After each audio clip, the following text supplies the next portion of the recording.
बिस्मिल्लाहिर्रहमानिर्रहीम, अस्सलामु अलैकुम नाजरीन, आप देख रहे हैं प्रोग्राम खबर क्या है और मैं हूं आपकी मेज़बान फरजाना सिद्दीक। आज आप तक पहुंचाएंगे चंद अहम खबरें और उन पर करेंगे तफसीली गुफ्तगू।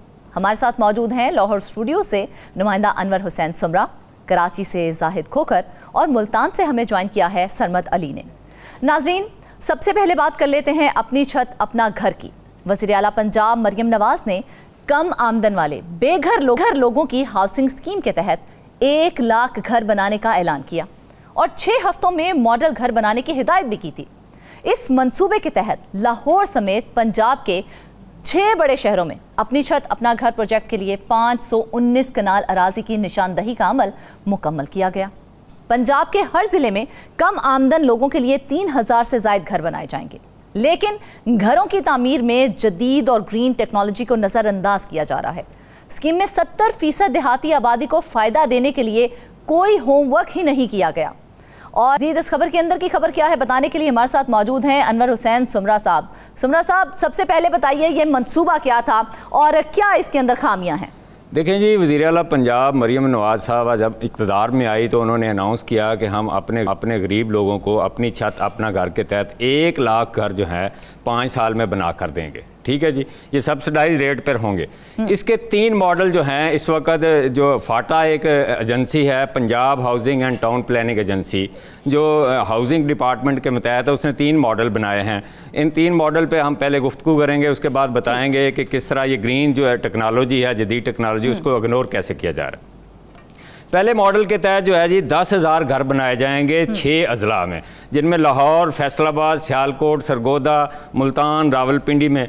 इसमें एक मॉडल है कि हुकूमत ज़मीन देगी और वो ज़मीन जो है शहर के अंदर होगी या शहर के बिल्कुल नज़दीकी इलाके में होगी। उस ज़मीन को जो है कंपेटिटिव प्रोसेस के ज़रिए जो है निजी शोबों को दिया जाएगा और उसके साथ उनके साथ ये एग्रीमेंट होगा कि पर स्क्वायर फिट जो उनकी कंस्ट्रक्शन रेट कम होगा। उसके अलावा जो है वो वहाँ पे लेस स्टेट लैंड डिमांड करेंगे और जल्दी जो है घर बना के दे देंगे। अच्छा। ये ज़मीन जब दी जाएगी तो ये 10,000 इस पर घर बनेंगे। जो भी इस पे जीत के आएगा, एक घर जो है वो 2 कमरे है, एक लिविंग है, एक किचन है, एक वॉशरूम पर मुश्तमिल होगा और उसका टोटल जो एरिया है वो 700 स्क्वायर फिट है। ये इसका प्रोसेस होगा ये कि इसका इश्तिहार दिया जाएगा, जो डेवलपर आएगा या जो भी कंस्ट्रक्शन का काम करने वाले लोग आएंगे उनको ज़मीन दी जाएगी कि आप हमें 10,000 घर बना के देंगे, उसके इवज़ आपको सरकारी ज़मीन दी जाएगी। वहाँ पर वो अपना कमर्शियल एक्टिविटीज़ बना लें, वो अपना रेजिडेंशियल बना लें, वो जो भी उस पर, यानी कि ज़मीन की कीमत उसकी नहीं ली जाएगी। अच्छा। उसके तहत वो घर बना के देंगे। इसका जो है सबसे पहले तो ये है कि उनको जब ज़मीन दी जाएगी तो वो उस ज़मीन के एवज़ हुकूमत पंजाब को 10,000 घर बना के देंगे और ये फ्लैट्स होंगे G+3, इनको कहते हैं ग्राउंड +3 स्टोरीज का ये फ्लैट होगा। ठीक है, सूबाई कबीना वो पंजाब हुकूमत को 1 साल में बना के देगी। जब वो बना के देगी तो उसके बाद पंजाब हुकूमत की सूबाई कैबिनेट जो है इस घर का जो है तखमीना लगाएगी कि इतना इसका तखमीना होगा। अच्छा। और ये बैलेटिंग के ज़रिए जो भी लोग अप्लाई करेंगे, इसके लिए क्राइटेरिया भी बनाया है कि कौन लोग इनके लिए एलिजिबल हैं। ठीक। उस क्राइटेरिया के तहत जो है महाना जिस बंदे की या जिस ख़ानदान की 1 लाख रुपया जो है महाना इनकम है, उसके पास ज़री ज़मीन नहीं है या उसके पास कमर्शियल प्लॉट नहीं है, 800 सीसी से कम उसके पास गाड़ी है। अच्छा। उसको ये घर अलॉट किया जाएगा और वो 5 साल की किस्तें जो हैं, पहले डाउन पेमेंट करेगा, वो 25% डाउन पेमेंट करेगा, उसके बाद 5 साल की किस्तों में जो है वो सरकार को पैसे देगा। और इस पे जो है ना एक कंडीशन लगाई जाएगी कि जिसको ये घर मिलेगा वो 10 साल तक जो है ना अपना घर जो है फरोख्त नहीं कर सकेगा। अच्छा। किसी दूसरी पार्टी को नहीं दे सकेगा। अब दूसरा मॉडल में आ जाए, दूसरा मॉडल जो है उसमें 20,000 घर बनने हैं। ठीक है। ये जो फाटा एक एजेंसी है पंजाब हुकूमत की, ये लो कॉस्ट घर बनाने की जो स्कीमें हैं उनको अप्रूवल देती है। अच्छा। इसमें इन्होंने एक कंडीशन रख दी है कि आइंदा जितनी भी स्कीमें आएंगी, आपको याद होगा कि इमरान खान साहब ने भी जब कहा था ना 10 लाख घर देने हैं, तो उन्होंने भी इनसे राब्ता किया था। उस वक्त इनको एम्पावर किया गया था कि आप लो कॉस्ट हाउसिंग जो है यूनिट्स बनाने की जिम्मेदारी आपकी होगी। जितनी निजी लोग यहाँ पर अपनी स्कीमें जो हैं हाउसिंग स्कीमें रजिस्टर्ड करवाएंगे, उनको उन पर कंडीशन लगाई जाएगी कि वो 20% जो रकबा होगा या एरिया होगा। साहब, उस वक्त कोई घर बने थे जब इस स्कीम के साथ? उस पर भी हम बाद में बात करते हैं, बताते हैं आपको कि किधर किधर घर बने थे।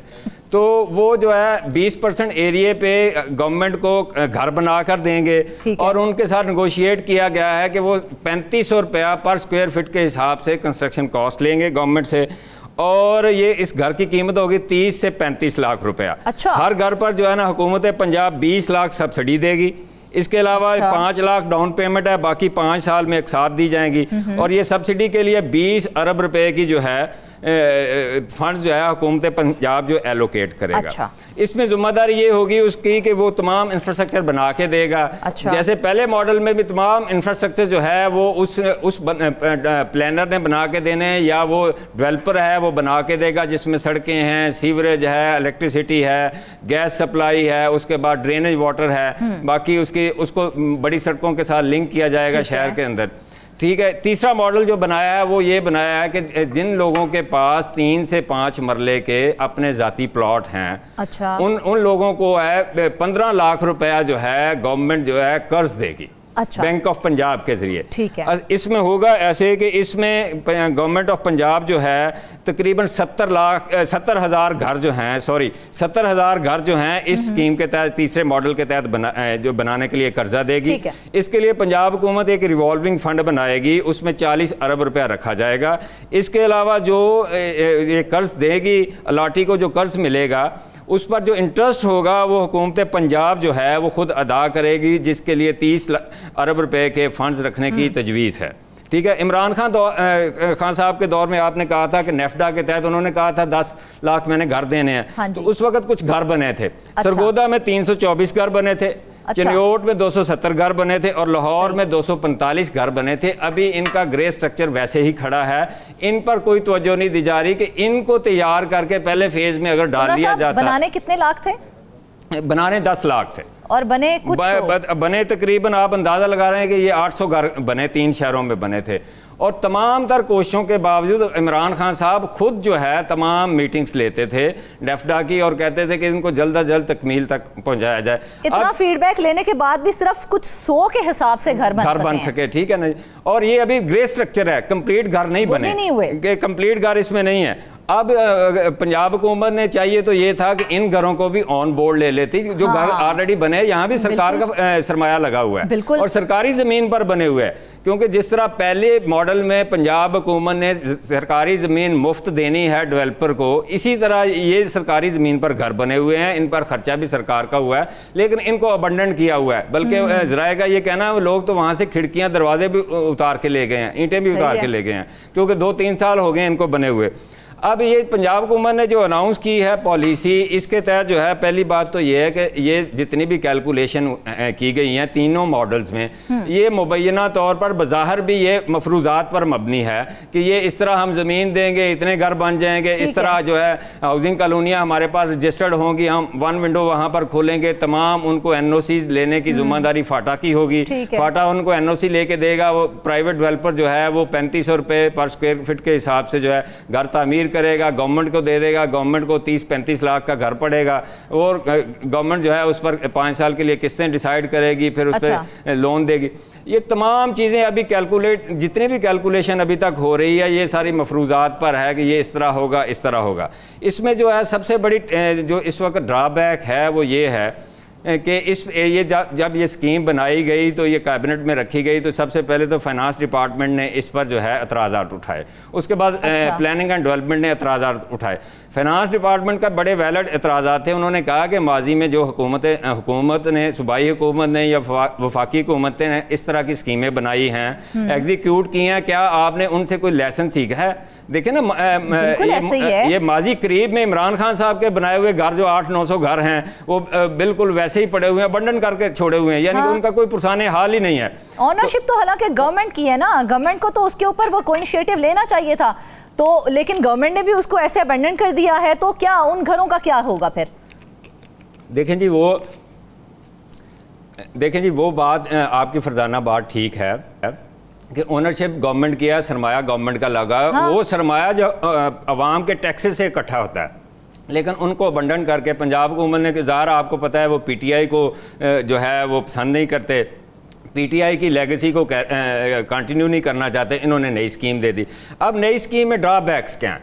देखें दुनिया भर में या पंजाब हुकूमत भी अब चाह रही है कि ग्रीन इनिशिएटिव के तहत बहुत सारे बिल्कुल सुमरा साहब, मैं इसी बात के ऊपर आने लगी थी कि जो भी कोई मंसूबा स्टार्ट करता है, कोई ना कोई एक आधी चीज़ उसके अंदर ऐड ऑन कर दी जाती है और कहा जाता है हम नया मंसूबा लेके आए हैं। इसके अंदर भी बात की जा रही है ग्रीन टेक्नोलॉजी की, तो हमारे नाज़रीन के ज़रा साथ शेयर कर रहे हैं कि ये ग्रीन टेक्नोलॉजी क्या है और इसके फ़ायदे क्या बरामद होंगे अगर उस टेक्नोलॉजी के तहत मंसूबाबंदी करके घर तामीर किए जाते हैं। देखिए जी, ये जो पॉलिसी अभी तक बनाई है फाटा ने, ये वो रवायती कंस्ट्रक्शन का स्टाइल को अपना रहे हैं, जिसमें रेत होगी, बजरी होगी, सीमेंट होगा, बाकी ईंट होंगी और वो भट्टे की ईंटें जो होंगी। लेकिन ग्रीन टेक्नोलॉजी में है ब्लॉक सिस्टम जो है दुनिया भर में इंट्रोड्यूस हो गया है। पंजाब हुकूमत में ग्रीन इनिशिएटिव के तहत आपको पता है कि यहाँ पे इलेक्ट्रिक बसें लाहौर में चला रहे हैं। माहौलियाती आलूदगी का बहुत बड़ा मसला है। इसके अलावा इलेक्ट्रिक बाइक्स दी जा रही हैं स्टूडेंट्स को। इसके अलावा शापर बैग्स बंद किए जा रहे हैं कि ये जो है एडअप करते हैं माहौलियाती आलूदगी में, हमने इसको कंट्रोल करना है। लेकिन इतना बड़ा यानी 1 लाख घर बनाने जा रहे हैं और ग्रीन टेक्नोलॉजी को जो है वो अवॉइड किया जा रहा है, नज़रअंदाज किया जा रहा है। अच्छा, ग्रीन टेक्नोलॉजी के अब फ़ायदे पे थोड़ी बात कर लेते हैं। देखिए, ग्रीन टेक्नोलॉजी ये है कि आप अगर ईंटें, सीमेंट, रेत, बजरी से घर बनाते हैं, वो 4.5 से 5 माह में एक घर बनता है। ठीक है। ग्रीन टेक्नोलॉजी जो है, जदीद जो ब्लॉक्स बने हुए हैं, वो 1 माह में एक घर बन जाता है। ठीक है, यानी वक्त की बचत आ गई। बिल्कुल। दूसरे नंबर पे आ जाएं आप इस पे के तामीराती लागत जो है, जो आप रवायती तरीके से घर बनाएंगे तो तामीराती लागत 3 से 4% ऊपर चली जाएगी। देखें, ये 1 लाख घर बनना है, उसका 3-4% जो है वो अरबों में जाना है। वो कोई हज़ारों में या लाखों में तो नहीं कैलकुलेट किया जाएगा। इसके अलावा 6000, क्योंकि आपका एक रवायती घर जो 700 स्क्वायर फीट पे बनाते हैं, उस पर 24,000 ईंटें लगती हैं जो भट्टे से तैयार होती हैं। अच्छा। लेकिन ब्लॉक्स वहाँ पर 6000 यूज होने हैं। आप देखिए कितना बड़ा, और ब्लॉक्स की जो है कितनी लागत में तैयार हो मैं वो आपको बताता हूँ कि जो ब्लॉक्स हैं इनकी ड्यूरेबिलिटी जो है वो ये डबल है ईंट से। अच्छा। और ये जो है जल्जले के सामने भी रेजिस्ट करते हैं, यानी कि गिरते नहीं हैं। उसके अलावा आ जाए जी दर्जा हरारत। आपको पता है जिस तरह ग्लोबल वार्मिंग हो रही है, क्लाइमेट चेंज हो रही है, दर्जा हरारत रोज रोज बढ़ रहा है, बिजली महंगी हो रही है, गरीब आदमी तो एसी नहीं लगा सकता। बिल्कुल ऐसे तो अगर आप जदीद ग्रीन टेक्नोलॉजी से ये घर बनाते हैं तो 5 से 6 सेंटीग्रेड दर्जा हरारत उस घर के अंदर जो है कम होगा। अच्छा। यानी जो आप बाहर फील कर रहे हैं, अगर बाहर 40 है तो वहाँ तकरीबन 34 होगा, 35 होगा, जो बंदा पंखा चलाकर उसके नीचे बैठकर इजीली बैठ सकता है। अफोर्डेबल होगा, मतलब वो वाला जो माहौल होगा अफोर्डेबल होगा कम से कम। बिल्कुल जी। उसके अलावा आ जाए जी कार्बन क्रेडिट है। कार्बन क्रेडिट जो है आजकल दुनिया में माहौलियाती आलूदगी जब से मसला बना है तो इंटरनेशनल ऑर्गेनाइजेशन जो हैं इसको देख रही हैं कि कार्बन क्रेडिट जो है कम अज़ कम कार्बन पैदा करके आप कौन सी कंस्ट्रक्शन कर सकते हैं। ठीक है। आप एक ईंट जो है 371 ग्राम कार्बन ऐड करती है, जब उसकी पकाई होती है तो वो निकलती है भट्टे से तो 371 ग्राम एक ईंट कार्बन जो है पैदा करती है, जबकि इसका एक ब्लॉक 3 ईंटों या 4 ईंटों के बराबर है, ये 0 कार्बन पैदा करता है। आप अंदाज़ा लगा लें कि एक घर के लिए जितनी ईंटें इस्तेमाल होनी है उसमें तकरीबन 9000 टन जो है वो कार्बन उसने फ़ज़ा में छोड़ना है, जबकि ब्लॉक्स ने जो है ये आधा टन भी जो है कार्बन जो है फ़ज़ा में नहीं छोड़नी। तो आप कार्बन क्रेडिट ले सकते हैं। इंटरनेशनल जो ऑर्गेनाइजेशन देखा जाए तो हर तरह से फ़ायदेमंद है ब्लॉक्स को यूज़ करना। बिल्कुल फ़ायदेमंद है। इंटरनेशनल ऑर्गेनाइजेशन जो है जितना ये आप 1 टन कार्बन को एग्जॉस्ट करने के लिए आपको 48 बड़े दरख्त जो हैं वो दरकार होते हैं। आप अंदाज़ा लगा लें तो दरख्त तो हमारे यहाँ शजरकारी तो होती नहीं है, दरख्त काटने पर जोर है, आप सीमेंटेड काम करी जा रहे हैं, सड़कें बनाई जा रहे हैं, लेकिन दरख्त नहीं लगा रहे। तो सुमरा साहब, ये जब मंसूबा शुरू किया गया था तो इसमें तो यही कहा गया था कि ग्रीन टेक्नोलॉजी को इस्तेमाल किया जाएगा, तो अपनी छत अपना घर स्कीम में ये टेक्नोलॉजी क्यों इस्तेमाल नहीं की जा रही है? क्या जो है वो उसके सर्कमस्टांसेस क्या आ रहे हैं? इस पे मैं आपको बताता हूँ। मेरी आला हुकाम जो हैं पंजाब हुकूमत के, उनसे बात हुई है। ब्यूरोक्रेट्स बेसिकली वज़ीर आला पंजाब को मिसगाइड कर रहे हैं। अच्छा। उनका ये कहना है कि ग्रीन टेक्नोलॉजी है हमारे मौजूद ज़रूर है, और इसके तहत इस्लामाबाद में, लाहौर में बहुत सारी इमारतें बनी हैं, 1-2 यूनिवर्सिटीज़ लाहौर में बनी हुई हैं ग्रीन टेक्नोलॉजी, जिनको उन्होंने विजिट भी किया। अच्छा। उनका ये कहना है कि ग्रीन टेक्नोलॉजी बतौर मटीरियल हमारे पास अभी गवर्नमेंट ऑफ पंजाब के जो मुतलका महकमे हैं, CNW है या फाइनेंस है, उसके साथ रजिस्टर्ड नहीं अभी हो सकी। ना वो, यानी कि मतलब अभी तक रजिस्टर्ड नहीं हो सकी, और लेकिन उस मंसूबे के अंदर जो है उसकी मंजूरी भी ग्रीन टेक्नोलॉजी की दे दी गई है, लेकिन रजिस्टर्ड करने में इतनी क्यों ताखीर आई है? क्या वजह पेश की जा रही है? क्या मौक़िफ़ इख्तियार किया जा रहा है? जी, बात यह है कि ब्यूरोक्रेसी चाहती है कि हम रवायती तरीके से, जब रवायती तरीके से आप ये घर बनाएंगे 1 साल तो आप प्रोसेस में लग जाएगा, क्योंकि इतने बड़े प्रोजेक्ट के लिए आपको पीएमयू बना, प्रोजेक्ट मैनेजमेंट यूनिट बनाना पड़ेगा, उसके बाद कंसल्टेंट रखना पड़ेंगे, हाँ। और बाकी स्टाफ रखना पड़ेगा, फिर मैकेनिज्म बनाना पड़ेगा। अभी तो ये कागजों में चल रहा है, इसमें पीडब्ल्यूडी जो है इसकी अप्रूवल देगी। ग्रीन टेक्नोलॉजी उन्होंने तमाम विजिट करने के बावजूद यहाँ पर ग्रीन टेक्नोलॉजी एग्जिस्ट करती है। और ग्रीन टेक्नोलॉजी का एक और बता दूं, गवर्नमेंट ऑफ सिंध जो है वहाँ यूनेडो एक इंटरनेशनल अदारा है जो यूएनओ के तहत काम करता है। अच्छा। वो फ्लड अफेक्टीज के लिए वहाँ 20 लाख घर बना रहा है जिनमें वो ग्रीन टेक्नोलॉजी यूज कर रहा है। लेकिन पंजाब जो है, जो हमेशा क्लेम करता है कि हम तरक्की की राह में सबसे आगे हैं, वो ग्रीन टेक्नोलॉजी को इग्नोर कर रहा है। और उसमें सबसे बड़ी हर्डल जो है ब्यूरोक्रेट्स हैं, जिन्होंने इस ग्रीन टेक्नोलॉजी की अप्रूवल देनी है या सीएम साहबा को ब्रीफ करना है। ज़राए का ये कहना है कि सीएम साहबा को ये ब्रीफ ही नहीं किया गया, बल्कि रवायती टेक्नोलॉजी, हर चीज में गवर्नमेंट को तो जिम्मेदार नहीं ना ठहरा सकते हैं। कुछ और भी अनासिर हैं जो मुलव्विस होते हैं, जो असल बात जो है वो हुकूमत तक पहुंचने ही नहीं देते हैं।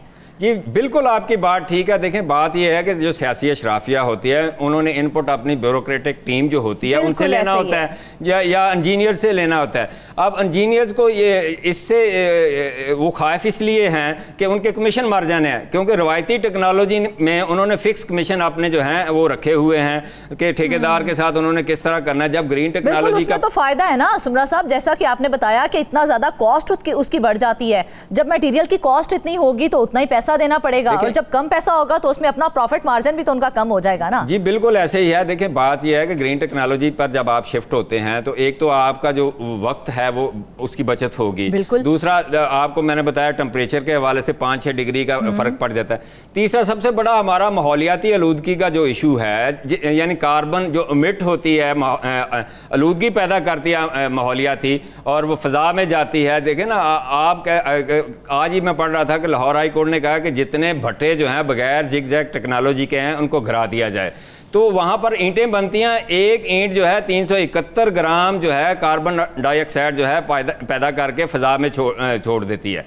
तो आप उसको क्यों नहीं, आप उसका सोल्यूशन जब आपके पास मौजूद है, चाहिए तो ये था कि आप इस प्रोजेक्ट को शुरू रखें, लेकिन आप कुछ घर ग्रीन टेक्नोलॉजी पर आप एक दो मॉडल घर बनवा लें और उनको देख लें कि उनकी ड्यूरेबिलिटी क्या है, या जो वो क्लेम करते हैं ग्रीन टेक्नोलॉजी वाले कि ये इनके बेनिफिट हैं, आया वो घर बेनिफिट देता है, उनका कंपैरिजन स्टडी करवा लिया जाए। और दूसरा इंटरनेशनल प्रेशर भी है। देखें, वहाँ पे कार्बन क्रेडिट का जो मैकेनिज्म बनाया गया इंटरनेशनली कि आप जितना कार्बन क्रेडिट कम करेंगे आपको वो आप मार्केट में सेल कर सकते हैं। वो इसी तरह होता है जिस तरह शेयर्स बिकते हैं मार्केट में, कि आप कार्बन क्रेडिट जो है वो मार्केट में बेचकर जो इन्वेस्टमेंट। तो साहब, ये जो ग्रीन टेक्नोलॉजी के तहत तामीराती मटेरियल है, इसकी मंजूरी भी इसी वजह से नहीं ली जा रही ताकि उनका प्रॉफिट मार्जिन खत्म हो जाएगा? जी बिल्कुल, ज़राए का ये कहना है कि ब्यूरोक्रेसी जो है वो इससे जो है मुखलस नहीं है कि वो ग्रीन टेक्नोलॉजी को प्रमोट किया जाए। वो चाहते हैं कि रवायती स्टाइल से हम घरों की तामीर शुरू करवा दें, आस्ता आस्ता थोड़े थोड़े घर बनते रहें, हम कहें देखें जी आपका तो काम हो रहा है। इसी तरह इमरान खान साहब को भी चक्कर दिया था, उस वक्त भी ग्रीन टेक्नोलॉजी थी, लेकिन उस वक्त भी ग्रीन टेक्नोलॉजी पर शिफ्ट नहीं हुआ। इसीलिए देखें ना, वो 4-4.5 साल के अपने टेन्योर में जो है तकरीबन 900 घर पंजाब में बनवा सके, 8 या 900 घर, और वो भी घर किसी को दिए नहीं गए क्योंकि वो ग्रे स्ट्रक्चर खड़ा है, वो कंप्लीट नहीं हो सके। ग्रीन टेक्नोलॉजी से आपका 1 माह में घर बन जाना है, रवायती टेक्नोलॉजी से 4.5 माह में। देखें, 1 माह में घर बनेगा तो आपका कमीशन उतना कम हो जाना है। 4.5 माह अगर ठेकेदार वहाँ मजदूर लेके लगा रहेगा तो आपका कमीशन भी चलता रहेगा, आपकी रोजी रोटी भी चलती रहेगी। तो चाहिए तो ये है, पंजाब हुकूमत को चाहिए कि सबसे पहले इस ग्रीन टेक्नोलॉजी को इसको भी देखे और इसका रिव्यू करे, रिविजिट किया जाए इस पॉलिसी को, और उसको जो है बतौर जो है बिल्डिंग मटीरियल रजिस्टर्ड किया जाए। इस पूरे मंसूबे को रिविजिट करने की जरूरत है और उस पर फोकस करने की जरूरत है। अगर देखा जाए तो ग्रीन टेक्नोलॉजी के तहत जो भी घर बनेंगे वो हर लिहाज से बंद होंगे। वज़ीर आला पंजाब मरियम नवाज साहिबा से ये हमारी दरख्वास्त है कि इसको एक बार दोबारा से गौर करें और ऐसे अनासिर जो इसका खाना खराब करने पे तुले हुए हैं उनका कला कमा जरूर करें। नाज़रीन, वापस आएंगे एक ब्रेक के बाद।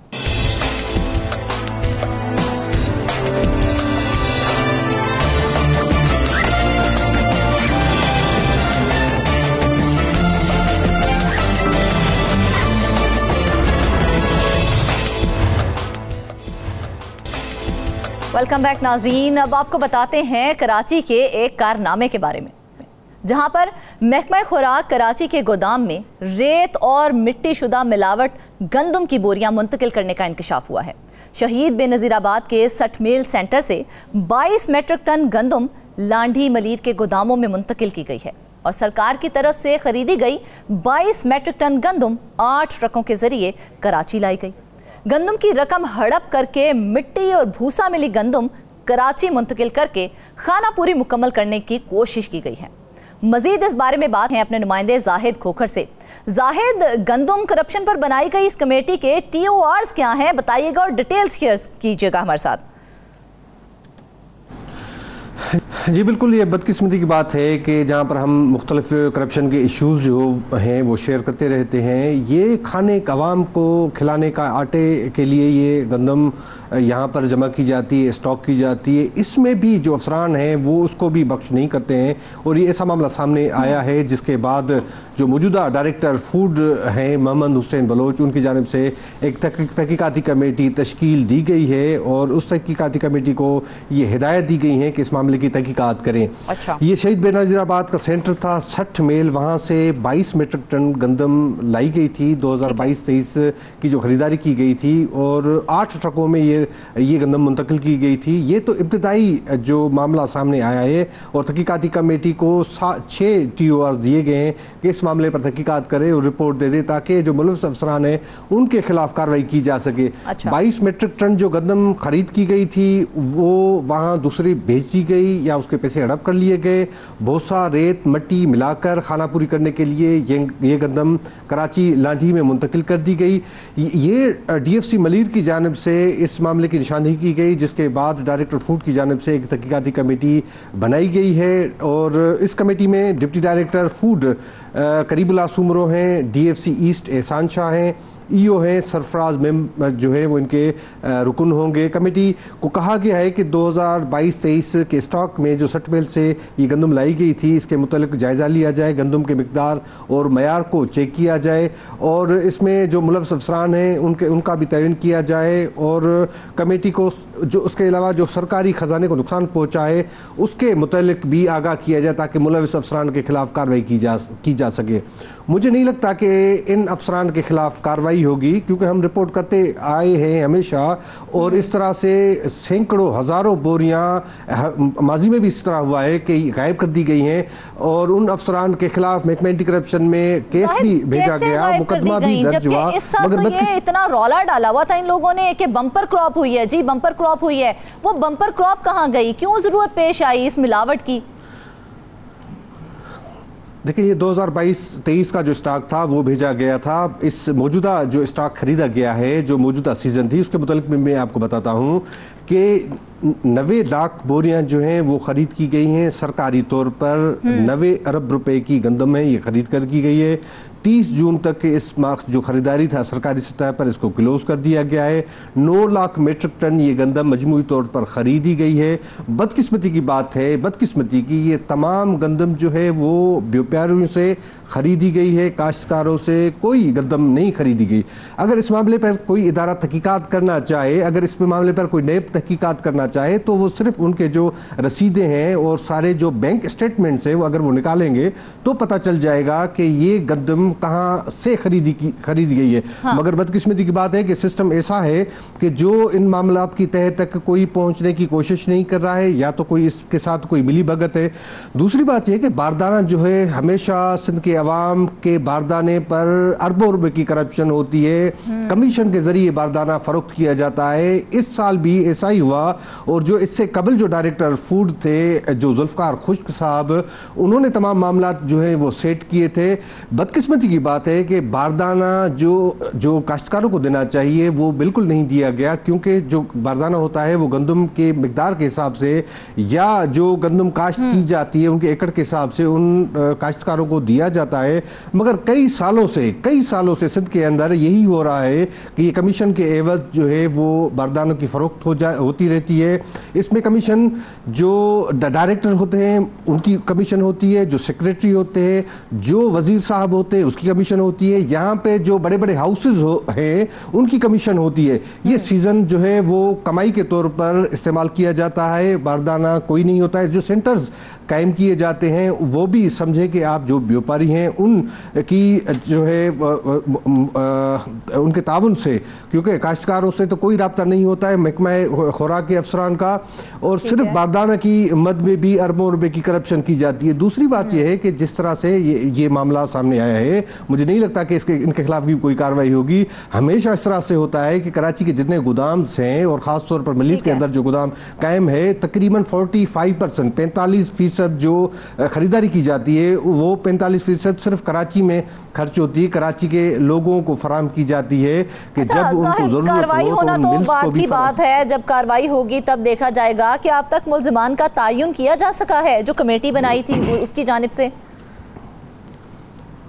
ठीक है, कमेटी को कहा गया कि आप 5 रोज के अंदर ये रिपोर्ट दे दें, मगर ये 5 रोज के अंदर ये रिपोर्ट इंतहाई मुश्किल काम है। और दूसरी बात यह है कि जो अफसरान इसमें मुलविस होते हैं वो इंतहाई बाअसर होते हैं। बाअसर का मतलब ये है कि ऊपर से नीचे तक एक सिस्टम होता है और कोई भी अफसर जो है वो उनके खिलाफ कार्रवाई नहीं करने की कोई जरूरत भी नहीं कर सकता है। तो इसीलिए मैं वही जो आपको बता रहा था। दूसरी जो अहम बात यह है कि जो स्टॉक मौजूद होता है, इस वक्त भी 15-16 लाख स्टॉक जो बोरियां कराची के अंदर मौजूद थी, उसके बावजूद भी ये स्टॉक आ रहा है। इस तरह से होता है कि जो अगर मार्केट में गंदम का रेट बढ़ जाता है तो ये अफसरान जो व्यापारी हैं उनको मार्केट में सेल कर देते हैं इस गंदम को महंगे दामों पे, और जब उनको खाना पूरी करने की बात आती है तो फिर इस गंदम को जब नई सीजन में आती है, गंदम आती है, तो वहां से खरीद करके वो अपनी खाना पूरी करते हैं। अगर वो नहीं कर सके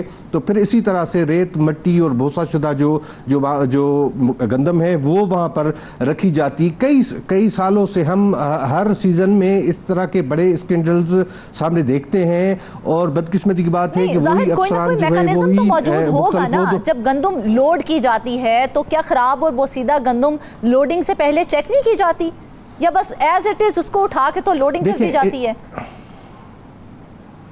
देखिए, पूरा सिस्टम है एक, तो इसलिए कि कोई एक अफसर उसमें मुलविस नहीं होता है। दूसरी बात यह है कि मौजूदा सेक्रेटरी साहब जो हैं खालिद महमूद शेख साहब, उन्होंने एक अपनी थर्ड पार्टी कंपनी को हायर किया है कि जहां पर जो है कराची के अंदर वो मौजूद होगी। 33 रुपए टन के हिसाब से उनको अदा किया जाएगा। उसका SGS नाम उस कंपनी का है, वो सिर्फ तयन करेगी कि हाँ इसका मयार वही है या नहीं है। मगर बात वही है कि इस वक्त इस कंपनी के होते हुए भी इस किस्म के मामला जब सामने आ रहे हैं तो उन्होंने निशानदेही क्यों नहीं की? ये तमाम मामला थे। दूसरी बात यह है कि हमारे जो मौजूदा सेक्रेटरी साहब हैं वो तो जो 21 लाख घर बनाने वाला मंसूबा था उसके भी वो प्रोजेक्ट डायरेक्टर हैं, और वहां से भी 25 लाख रुपए वो तनख्वाह भी ले रहे हैं। हम उम्मीद करते हैं कि यहाँ पर भी वो अच्छा काम करेंगे। और बदकिस्मती की बात है कि वो 21 लाख घरों में से हमने गुज़िश्ता प्रोग्राम में बताया था कि 1,25,000 तकरीबन घर सिर्फ इस वक्त मुकम्मल हो सके हैं, और उनमें भी काफी पैमाने पर इतलात आ रही हैं करप्शन की और मामला की इतलात भी आ रही हैं। तो ये मामला हैं, और भी ये कहा जा रहा है कि सेक्रेटरी साहब इन मामला को देखें। मगर बात वही है कि जब कमीशन सिस्टम जब बीच में आ जाता है तो फिर उनके खिलाफ कार्रवाई कौन करेगा? तो हमें नहीं लगता है कि इनके खिलाफ कोई कार्रवाई होगी। और जो इस वक्त मौजूद डायरेक्टर हैं और उन्होंने बहुत अच्छा इनिशिएटिव लिया है, मुझे नहीं लगता कि उनको भी कोई ओहदे पर रहने दिया जाएगा, क्योंकि ये अफसरान जो हैं वो हमेशा उन्हीं ओहदों पर रहे हैं। जब से अगर किसी अफसर के खिलाफ कोई कार्रवाई होती है तो उसको दूसरे डिस्ट्रिक्ट में तैनात किया जाता है, उसको पोस्टिंग दी जाती है। और दूसरी बात यह है कि जब भी ये बारदाना खरीदारी का सीजन आता है तो उसी वक्त भी इस तरह के मामला बोलियां लगती हैं। जो अफसर इस सबसे ज्यादा बोली फिल करेगा वो उन जो बासर या हुकूमती ताकतवर लोग हैं उसको उस ओहदे पर पोस्टिंग दी जाती है, और फिर वो उसी तरह से कलेक्शन करता है ताकि उनका भी टारगेट पूरा करता है और अपने मामला भी सीधा करता है। तो ये बदकिस्मती की बात है कि काफी सालों से महकमा खुराक के अंदर ये मामला चल रहे हैं। अब नहीं लगता है कि इस तरह के मामला हल होंगे। दूसरी बात यह है कि जब इन पर प्रेशर आता है कि अब गंदम की खरीदारी, कभी कोई शॉर्टेज हो जाती है तो वो जब खरीदारी करते हैं तो 144 नाफिज करते हैं। 144 का मतलब ये है कि जो गरीब किसान हैं उनकी गंदम उठा लेंगे और उनको जो अपनी मुंह मांगी जो रकम होगी वो उनको देते हैं। और किसी भी जो गोदाम होते हैं, जो प्राइवेट लोग होते हैं, जो कारोबारी लोग होते हैं, उनको हाथ भी नहीं लगाते हैं। फिर भी नुकसान जो है वो उस आम काश्तकार का होता है। इस मरतबा भी, इस साल भी ऐसा ही हुआ था कि उनकी गंदम उठाने के लिए कोई तैयार नहीं था। कि सरकारी दावे जरूर किए गए थे, उन्होंने बारदाने के बगैर ही, लेकिन ली तो नहीं है उन बेचारों से, बिल्कुल नहीं ली। और उन्होंने भी इसी तरह से औने पौने दामों में अपनी गंदम फरोख्त कर दी। उनसे कोई गंदम लेने वाले नहीं था। इतनी बम्पर क्रॉप जो है वो सिंध के अंदर हुई थी गंदम के हवाले से। मगर बदकिस्मती की बात है कि यहाँ के अफसरान जो यहाँ के हुक्मरान हैं वो उनके काश्तकारों हैं, उन गरीबों के लिए वो कुछ नहीं सोचते हैं। वो सिर्फ ये सोचते हैं कि इस सीजन में जो ये सीजन है इसमें ज्यादा से ज्यादा कमाई जो है वो किस तरह से की जाए। जी अच्छा जाहिद, जरा आ जाए उधर तहकीकाती कमेटी की जानिब। तहकीकाती कमेटी तो बना दी गई, क्या उसकी जानिब से कोई रिपोर्ट पेश की गई, मुल्ज़िमान का तयन किया गया और उन मुल्ज़िमान के खिलाफ कोई अभी तक कोई छोटी मोटी भी कार्रवाई की गई है? देखिए, कार्रवाई कोई अमल में नहीं आई है और उनके खिलाफ तहकीकाती कमेटी जो बनाई गई है वो जाहिर है उनको जो मुलविस अफसरान हैं उनको नोटिस, हमें जो इतलात हैं वो जारी किए गए हैं, उनको उनसे बयानात लिए जाएंगे और उनसे पूछा जाएगा। जाहिर है तो तक अपनी रिपोर्ट जब फाइनल करके देंगे उसके बाद ये कार्रवाई उनके खिलाफ क्या होती है ये सामने बातें आएंगी। दूसरी बात यह है कि कई ऐसे अजला में इस तरह हुआ है कि उन्होंने ओवर बिलिंग का नाम, जिस तरह से हम बताते हैं कि ओवर बिलिंग का नाम दिया गया और अपने टारगेट से ज़्यादा उन्होंने खरीदारी ली। खरीदारी सरजमीन पर की या नहीं की उसका पता नहीं है, मगर ओवर बिलिंग ही है कि ज्यादा उन्होंने पैसे बता के। और ओवर बिलिंग तो जाहिद हमने बिजली के बिलों में सुना था, अब महकमा खुराक में भी ओवर बिलिंग आ गई है। ये क्या चीज है ओवर बिलिंग? जी बिल्कुल इसी ओवर बिलिंग पे काफ़ी अफसरान को मौजूदा डायरेक्टर फूड की जानिब से शोकाज नोटिस जारी किए गए हैं। अच्छा। और ये शोकाज नोटिस के बाद उनके खिलाफ जो है मुलाजमत से बर्खास्त और डिसमिस फ्राम सर्विसेज का मामला आ जाता है। उनको मौका दिया जाता है कि वो इस मामले पर अपनी जो मौक़िफ़ है वो दे दें। अगर वो मुतमईन होते तो ठीक है, वरना उनके खिलाफ ये कार्रवाई अमल में लाई जाएगी, कानून ये कहता है। अच्छा। ये जो उनको शोकाज नोटिस जारी किए गए हैं उनमें एक खैरपुर के हैं डिस्ट्रिक्ट फूड कंट्रोलर, बदीन के डिस्ट्रिक्ट फूड कंट्रोलर, उनको ये ओवर बिलिंग के मामले पर शोकाज नोटिस जारी किए गए हैं। बदीन के फूड सुपरवाइजर हैं गुलाम यासीन खोसो, उनको भी ये शोकाज नोटिस जारी किए गए हैं और उनसे पूछा गया है कि किस कानून के तहत आपने ओवर बिलिंग की और ज्यादा आपको टारगेट जो दिया गया था उस टारगेट के तहत आपको खरीदारी करनी थी, जो सेंटर्स कायम करने थे उसके बावजूद मतलब जो टारगेट दिया गया था उससे कहीं ज्यादा की जो है वो किया गया, खरीदो फरोख्त की गई है। जी बिल्कुल, उससे ज़्यादा खरीद फरोख्त की गई और उन्होंने ज़्यादा जो सरकारी खजाने को है वो भी नुकसान पहुंचाया है। और उसमें भी इनके तकरीबन 4 नुकाती उनसे सवालनामा पूछा गया है और कहा गया है कि जब आपको इन खरीदारी की मद में जो टारगेट दिया गया था आपने गंदम खरीदी तो आपने किस कानून के तहत या किस अथॉरिटी से पूछकर ज़्यादा उसको टारगेट को बढ़ा दिया। तो ये मामला पूरे सिंध में होते हैं, मुख्तलिफ जो तो क्या इत्मीनान बख्श जवाब दे सके वो अफसरान को पता हो। अभी उनको शोकाज नोटिस जारी हुए हैं और उनका जवाब आना होता है क्योंकि उनको एक टाइम पीरियड होता है। अच्छा, जो है हफ्ते 10 दिन का, उसके अंदर वो अपना जवाब देते हैं। अगर उससे मुतमईन होते हैं डायरेक्टर तो ठीक है, वरना उनके खिलाफ कार्रवाई होगी और हम उम्मीद करते हैं कि कार्रवाई हो।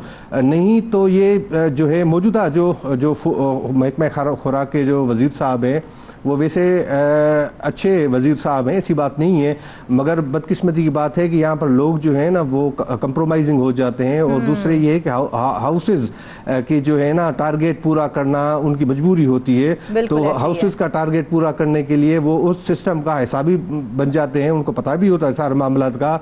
और ये मौजूदा जो महकमा खुराक के वजीर साहब हैं वो वजीर आला सिंध के उम्मीदवार भी हैं और कुछ अर्सा पहले भी इस तरह की खबरें भी गर्दिश कर रही थी कि कुछ दिनों में शायद वो जो है सिंध के नए कप्तान भी हों।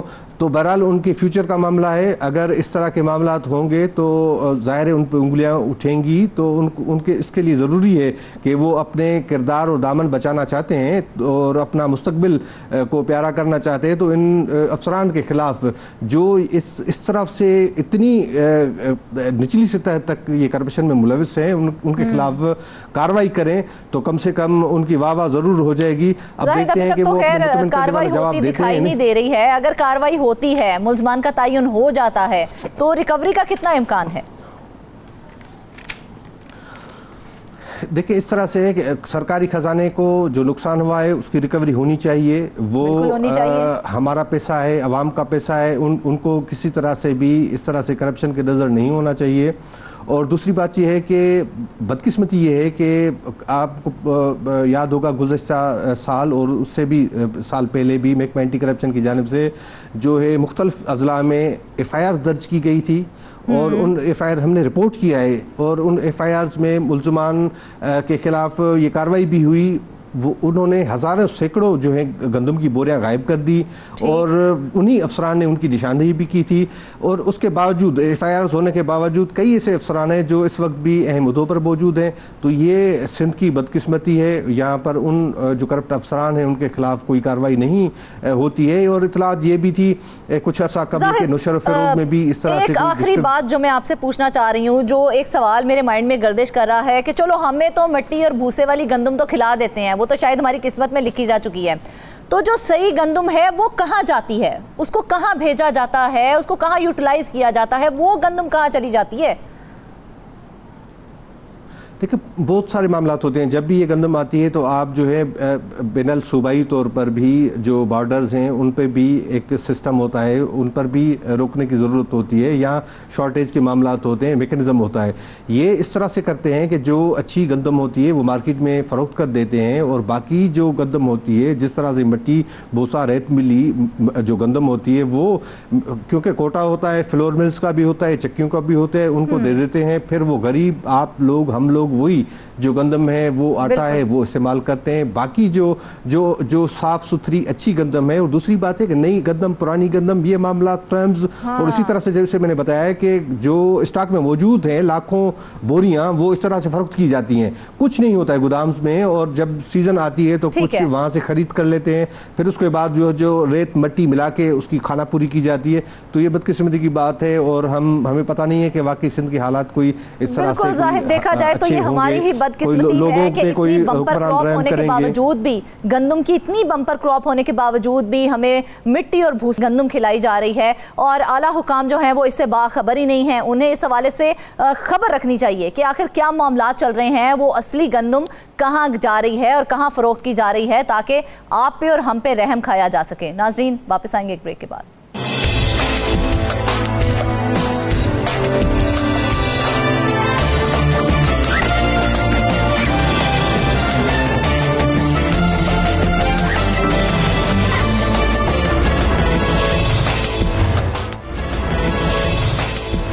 वेलकम बैक नाजरीन। आखिर में बात कर लेते हैं शहर मुल्तान की, जहां पर महकमा लाइफ स्टॉक में करोड़ों की मुबैना बेज़ाब्तियों का इंकशाफ सामने आया है। खुसूसी ऑडिट टीम की रिपोर्ट ने 27 करोड़ रुपए से जायद की मुबैना माली बेज़ाब्तियों का भांडा फोड़ दिया है। अद्वियात, स्टोर आइटम्स और IT आलात समेत दीगर अशिया की खरीदारी में भी 10 करोड़ की बेज़ाब्तियां सामने आई हैं। मजीद खबर की तफसील बताने के लिए हमारे साथ मौजूद हैं सरमद अली। सरमद, सबसे पहले डिटेल्स शेयर कीजिएगा। जी, ये महकमा लाइफ स्टॉक के 5 रिसर्च एंड डेवलपमेंट सेंटर्स हैं जो कि मुल्तान, जहानिया, खानेवाल का एरिया लगता है, उसके बाद लिया और झंग में है। यहाँ पर रिसर्च एंड डेवलपमेंट की जाती है जानवरों के बारे में। यहाँ की एक ऑडिट रिपोर्ट आई है जिसके अंदर मुबैना तौर पर 27 करोड़ रुपए से ज़ायद की करप्शन का इंकशाफ हुआ है। अच्छा। बात करें करप्शन फ्यूल की मद में, बीजों की ख़रीदारी की मद में, इसी तरह IT के आलात, दीगर जो हस्पतालों के इस्तेमाल में आने वाली जो मशीनरी होती है उसकी ख़रीदारी में, और साथ ही साथ professional tax, sales tax, Punjab sales tax की मद में जो है वो भी करप्शन जो है वो सामने नज़र आई है। 10 करोड़ रुपए से ज़ायद की ऐसे अखराजात हैं जिनको ऑडिटर जनरल की रिपोर्ट में मुकम्मल तौर पर बोगस करार दिया गया है। ना सिर्फ ये बल्कि गाड़ियों में जो पेट्रोल डलवाया जाता है उसके जाली बिल बनवा के अकाउंट ऑफिस से पास करवाने का जो है वो इल्ज़ाम लगाया गया है। साथ ही साथ गाड़ियों की मुरम्मत करने के लिए भी और गाड़ियों के टायर तब्दील करने के लिए भी जो काफ़ी बड़ी जो रकम है वो अकाउंट ऑफिस से पास करवाई गई है, और इस तरह से ये जो है करप्शन का सारा मामला है। ये 5 रिसर्च सेंटर हैं जहाँ पे जानवरों की ऊपर डेवलपमेंट और उनके ऊपर रिसर्च होती है। कुछ डेयरी के ऊपर काम करते हैं, कुछ दीगर गोश्त के बढ़ोतरी के लिए जानवरों के ऊपर रिसर्च वगैरह की जाती है।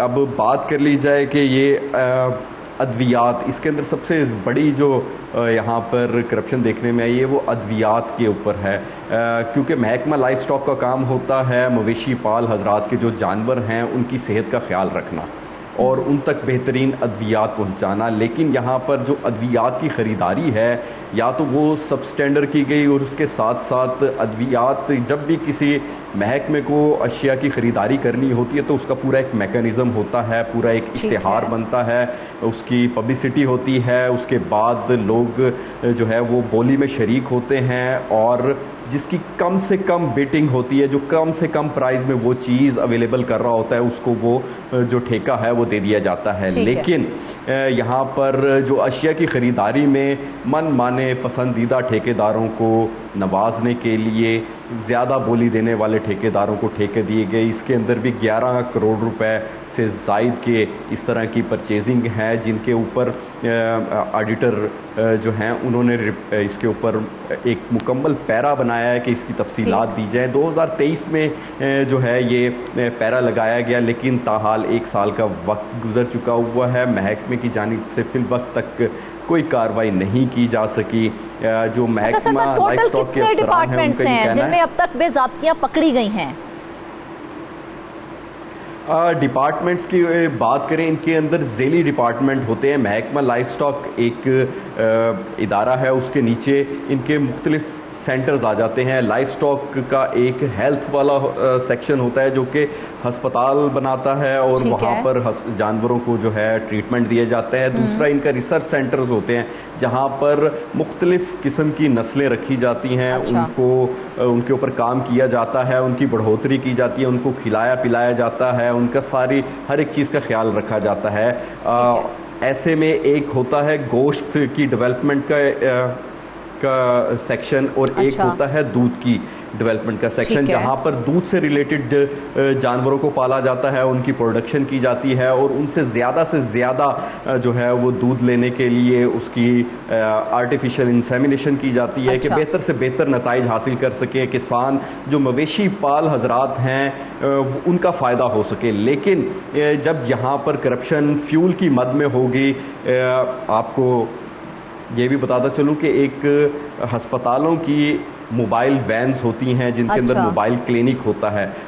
उस वैन का काम होता है कि किसान के घर के ऊपर जाके मवेशी पाल का जो जानवर बीमार है उसका इलाज करे, उसको अद्वियात दे। इस मद में भी जो है फ्यूल डलवाए गए, लेकिन किसान बेचारे हकीकत ये है कि वो रोते रह जाते हैं और उन्हें सरकारी डॉक्टर बिल्कुल भी नहीं मिलता।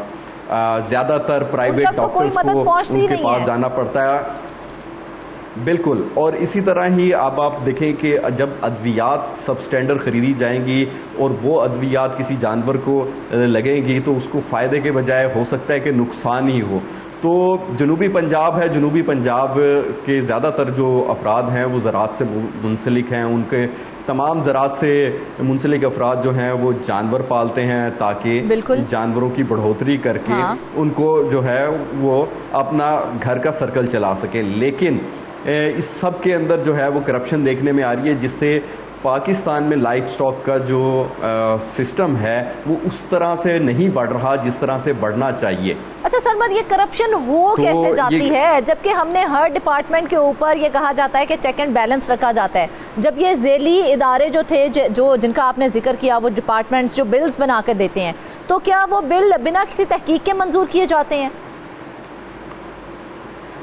जी, करप्शन किस तरह से होती है, अब मैं आपको सिंपल सी इसके अंदर जो करप्शन हुई है उसके एक मिसाल दे देता हूँ कि जब भी कोई इदारा किसी से कोई चीज़ खरीदता है, पंजाब का इदारा है, तो जब वो ठेकेदार को रकम अदा कर रहा होगा, रकम की अदायगी के वक्त जो इदारा है वो उस रकम में से पंजाब से सेल्स टैक्स निकालेगा, इनकम टैक्स निकालेगा, प्रोफेशनल टैक्स निकालेगा।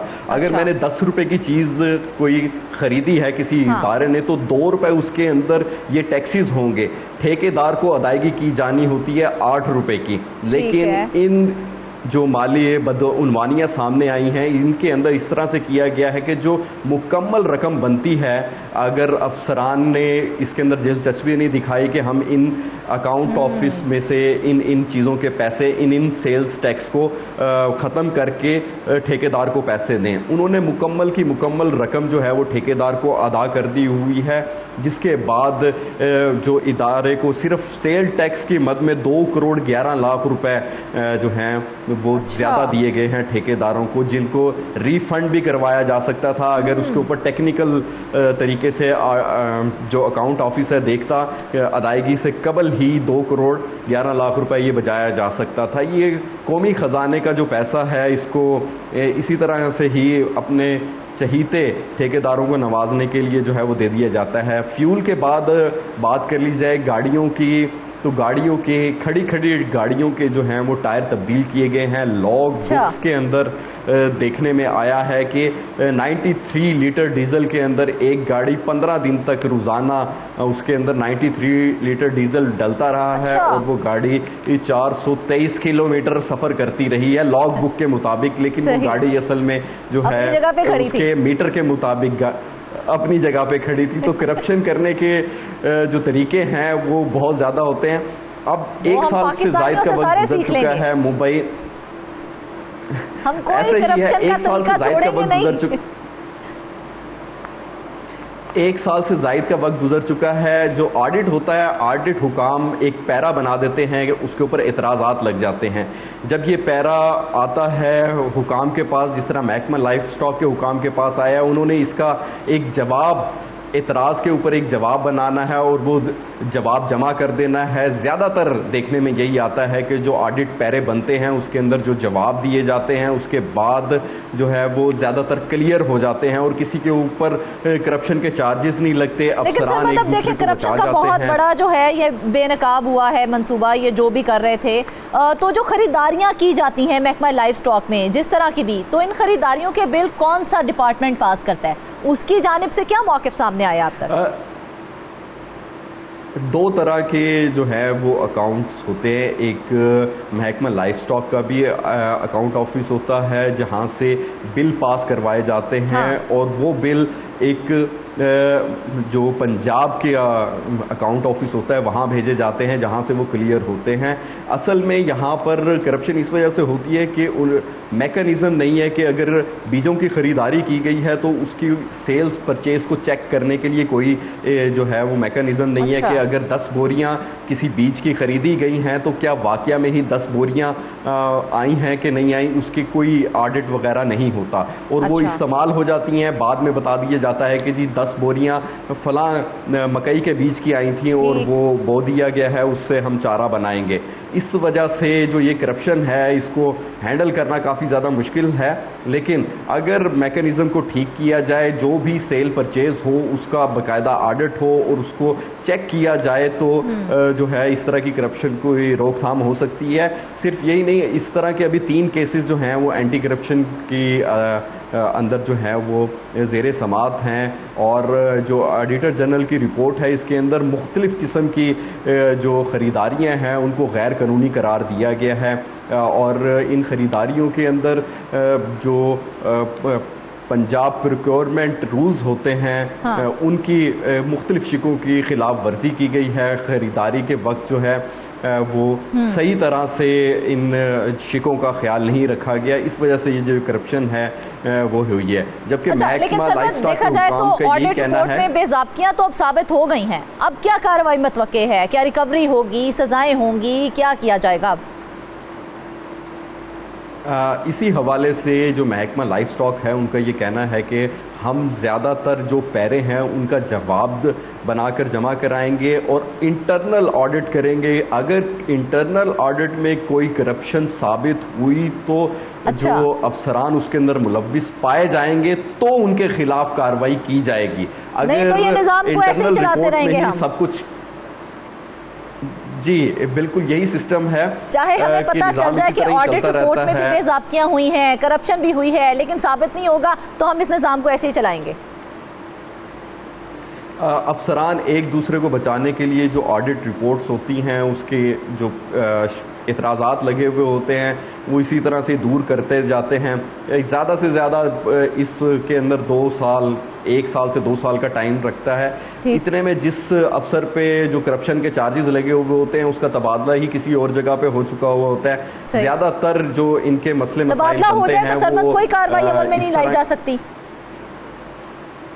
नहीं, ये इनकी एक जब तबादले के बाद भी इनको जवाब जमा करवाने होते हैं, लेकिन ज़्यादातर जवाब जो हैं वो इसी तरह ही आपसी मेल मिलाप से हो जाते हैं। जब ये रिटायर हो रहे होते हैं उस टाइम पर भी इनके ऊपर जो केसेस चल रहे होते हैं, रिटायरमेंट के बाद भी उन्हें उनका जवाब देना होता है। ज़्यादातर की पेंशन वगैरह जो होती है वो भी रुक जाती है अगर इस तरह के केसेस में उनका नाम हो।